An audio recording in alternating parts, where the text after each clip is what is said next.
வணக்கம். நான் உங்கள் ஜெயா. இன்றைக்கி நம்ம இந்த வீடியோவில் அம்பை எழுதின இன்ன ஃபாரஸ்ட் அ டியர், காட்டில் ஒரு மான்ன்ற பேரில் இது தமிழில் வந்திருக்கு. அந்த கதையோட சம்மரியை பார்க்கலாம் வாங்க. அம்பையோட இயற்பெயர் டாக்டர் சிஎஸ் லக்ஷ்மி. அவங்க அம்மைன்ற பேரில் தான் கதை எழுதுவாங்க.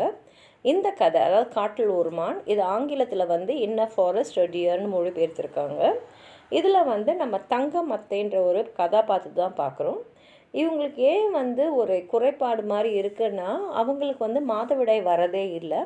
அதே சமயத்தில் அந்த காரணத்தினாலே அவங்களால குழந்தையும் பெற்றுக்க முடியல.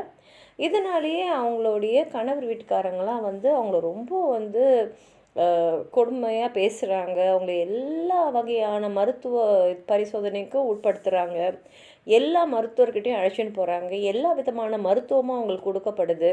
அந்த ஊருக்கு மட்டும் புதுசாக ஒரு வைத்தியர் வந்திருக்காருன்னா கண்டிப்பாக தங்கமத்தை அவரை போய் பார்த்து மருந்து வாங்கியிருப்பாங்கன்றதை நம்ம உறுதியாக சொல்ல முடியும். அது மாத்திரம் இல்லாமல் மாந்திரிகம், தாந்திரிகம் எல்லாமே முயற்சி பண்ணி பார்த்துட்டாங்க. ஓரளவுக்கு மேலே போயிட்டு சரி ஒருவேளை பயமுறுத்துனா அவங்களுக்கு மாதவிடாய் வந்துடும் நினச்சிக்கிட்டு அவங்க ஒரு ஆளை ஏற்பாடு பண்ணுறாங்க. அவங்க முழுசாக கருப்பு உடையை போட்டுட்டு திடீர்னு பின்னாடி அவங்கள பயமுறுத்துறாங்க. அவங்க எதிர்பார்த்த மாதிரியே தங்கமத்தை பயந்துடுறாங்க. பயந்து மயக்கடிச்சு கீழே விழுந்துறாங்க. ஆனால் அவங்க விழுந்தது துணி துவைக்கிற கல் மேலே விழுந்து அவங்க நெத்தியில் அடிபட்டு பயங்கர ரத்தம் இன்னமும் அந்த வடு இருக்கிற அளவுக்கு காயம் அவங்களுக்கு ஏற்பட்டுச்சு. ஆனால் அவங்க எதிர்பார்த்த எந்த பயனுமே கிடைக்கல. இப்போ என்ன ஆயிடுதுன்னா, சரி அவங்க கணவருக்கு இன்னொரு மனைவியை நம்ம கல்யாணம் பண்ணி வச்சிடலாம், அவங்க மூலமாவது குடும்பம் தழைக்கும், அதாவது குழந்தைங்க வரும் அப்படின்றத பேசின்னு இருக்காங்க. இதை கேட்ட உடனே தங்கமத்தையோட மனசு ரொம்ப கஷ்டமாகிடுது. அவங்க உடனே அரளி விதையை அரைச்சி குடிச்சிடுறாங்க. அது ரொம்ப ரொம்ப விஷத்தன்மை உள்ளது. ஆனால் கடவுள் புண்ணியத்தில் அவங்க காப்பாற்றப்படுறாங்க. அப்புறம் அவங்க கணவர் கல்யாணம் ஆகிடுது. அந்த பெண்மணி மூலமாக அவருக்கு 7 குழந்தைகளும் பிறக்குது.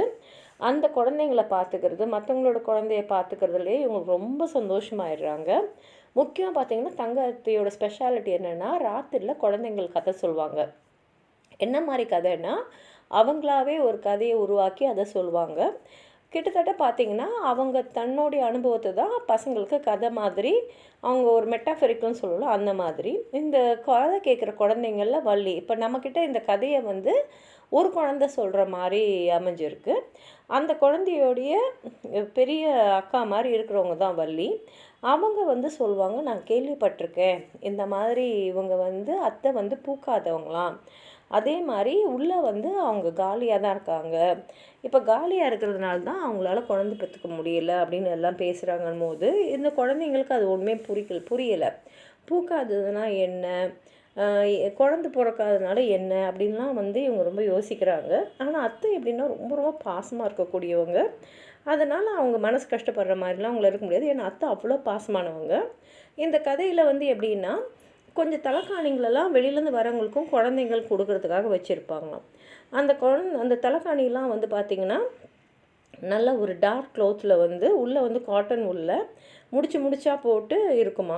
அதுதான் குழந்தைங்களுக்கு தருவாங்க. ஏன்னா குழந்தைங்க நல்லா விளையாடிட்டு படுத்தா அதில் தூங்கிடுவாங்க அப்படின்னு. ஆனால் இதில் இதுவும் அத்தைக்கு அந்த மாதவிடாய் வராததை ஒரு சிம்பாலிக்காக காட்டுற மாதிரி தான் இதை அமைச்சிருக்காங்க. ஆனால் அத்தைக்கு ரொம்ப ராசியான ஒரு கை. அவங்களால அவங்க கணவருக்கு ஒரு குழந்தைய கொடுக்க முடியலே தவிர அவங்க எல்லாரையும் ஆசீர்வதிப்பாங்க. அவங்க ஆயில் மசாஜ் கொடுத்தா அவ்வளோ நல்லாயிருக்கும். அவங்க தொடர்றதே ரொம்ப ரொம்ப இதமாக இருக்கும். மாடுகளை தொட்டாங்கன்னா நல்ல பால் கறக்கும். ஒரு விதையை விதைச்சாங்கன்னா நல்ல செடியாகவோ மரமாகவோ நல்லா வளர்ந்து பூத்து குலுங்கி நல்ல வளமாக இருக்கும். இவ்வளோ அவங்களுக்கு குழந்தை இல்லைன்ற குறைய சொல்லி காட்டினவங்களே அவங்க பிரசவத்துக்கு போகும்போது மற்றவங்க யாரையும் வேணாம்னு சொல்லிட்டு தங்கமத்தை என் கூட இருக்கட்டும் அழைச்சின்னு போவாங்க. தங்கமத்தையும் அவங்க கூடவே இருந்துட்டு அவங்க வயிற்றெல்லாம் தடவிட்டு, கவலையப்படாத, உனக்கு பாரு நல்ல சுகமாக குழந்தை பிறக்கும் அப்படின்னு சொல்லிட்டு பிரசவத்துக்கு ஆசீர்வாதம் பண்ணுவாங்க. அதே மாதிரி நடக்கும். எங்கேயும் பார்த்திங்கன்னா அத்தைக்கும் மனசு வருத்தம் தான். ஏன்னா அவங்களுக்கு எல்லா விதமான மாந்திரிகம், தாந்திரிகம், ஆங்கில மருத்துவம் எல்லாமே கொடுத்து பார்த்து கூட அவங்களுக்கு எல்லா விதத்துலேயும் தங்கமத்தை பார்க்குறதுக்கும் ரொம்ப அழகாக இருப்பாங்க. நல்ல ஒரு அந்த அந்த ரீப்ரொடக்ஷன் இல்லையே தவிர அவங்கள பெண்மைக்கான எல்லாமே அவங்களுக்கு இருக்கும். என்னன்னா அவங்க குடும்பத்தில் இருக்கிறவங்க இந்த விஷயத்த சொல்லாமலே தங்கமத்தைக்கு கல்யாணம் பண்ணி வச்சுருந்துருப்பாங்க.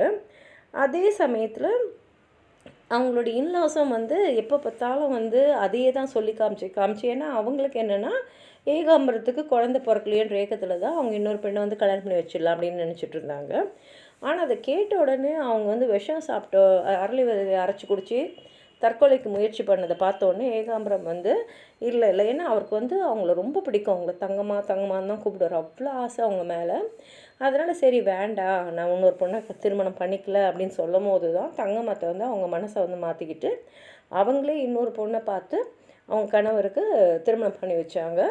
அவங்களுக்கு இப்போ 7 குழந்தைங்களும் இருக்குது. அத்தை தான் அந்த 7 பசங்க, அப்புறம் மற்றவங்களோட பசங்களையும் வந்து அவங்க குழந்தை மாதிரியே பார்த்துக்கிட்டு இருக்காங்க.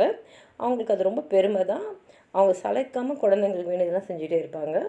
ஒரு நாள் ராத்திரி வழக்கம் போல் குழந்தைங்க வந்து ராத்திரியில் கதை சொல்லும் போது அவங்க வந்து ஒரு மானை பற்றி கதை சொல்கிறாங்க.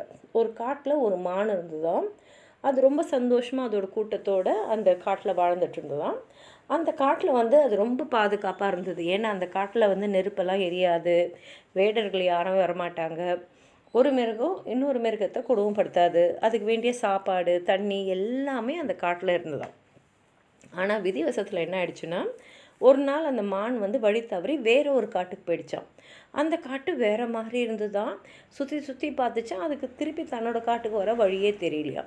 அப்போ திடீர்னு பார்த்தா நிறைய மரங்களில் வந்து இந்த அம்புடைய தழும்பெல்லாம் இருந்தான். இப்போ வேடர்கள்லாம் அம்பு விடுவாங்க இல்லையா, அந்த அம்பு பட்ட தழும்பெலாம் இருந்துதான். கொஞ்சம் தூரம் போய் பார்த்தா ஒரு வேடன் வந்து அவன் வந்து வேட்டையாடின அந்த மிருகத்தோட கறியை வந்து அவன் சுட்டுட்ருக்கிறதையும் பார்த்துட்டு இது ரொம்ப பயந்து போய் எங்கேயோ போய் ஒளிஞ்சிக்கிச்சு. ஆனால் இதுக்கு தன்னுடைய காட்டுக்கு வர வழியே தெரியாதனால இந்த காட்டை சுற்றி வர காலம் போக அந்த காட்டிலே நிறைய அழகான விஷயத்துகள் அது பார்த்தது. ஏன்னா அந்த காட்டிலே ஒரு அருவி இருந்தது, அந்த காட்டிலே மற்ற மிருகங்களாம் இருந்தது. ஏன் ஒரு தேன் கூட அந்த மான் வந்து பார்த்துட்டு போக அது வந்து அந்த இடமே வந்து தன்னோட வீடாக்கிக்கிட்டு ரொம்ப சந்தோஷமாக வாழ ஆரம்பிச்சிடுச்சு அப்படின்ற கதையை சொல்கிறாங்களாம். இது மூலமாக வந்து அவங்க தன்னுடைய கதையை தான் அவங்க வந்து ஒரு மானாக வந்து சொல்கிறாங்கன்றது கதை படிக்கிறவங்களுக்கு புரியும். குழந்தைங்க இந்த கதையை கேட்டுகிட்டே தூங்கிட்ட மாதிரி இந்த கதையை முடிச்சிருக்காங்க. உங்களுக்கும் எதாவது சொல்லணும்னு நினச்சிங்கன்னா கீழே இருக்கிற கமெண்ட் பாக்ஸில் எழுதுங்க. இந்த வீடியோவை லைக் பண்ணுங்கள், உங்கள் ஃப்ரெண்ட்ஸோடு ஷேர் பண்ணுங்கள். சப்ஸ்கிரைப் பண்ணாதவங்களாம் ப்ளீஸ் சப்ஸ்கிரைப் பண்ணி சப்போர்ட் பண்ணுங்கள். நன்றி.